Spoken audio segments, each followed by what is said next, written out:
Ciao a tutti e bentornati a 5 News, l'appuntamento con le 5 notizie più cliccate della settimana su qdpnews.it.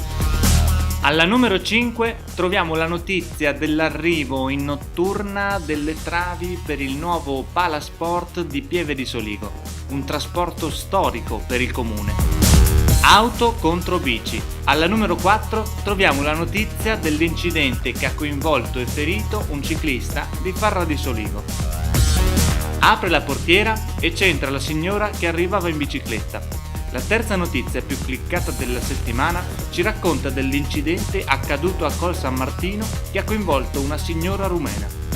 Alla numero 2 troviamo la notizia della scomparsa di Jurisen Landis Salas, maestra di ballo 45enne spentasi dopo una malattia incurabile.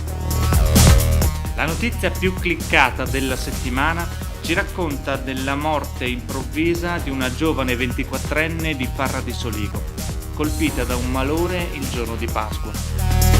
5 News finisce qui, ci vediamo la prossima settimana con una nuova puntata.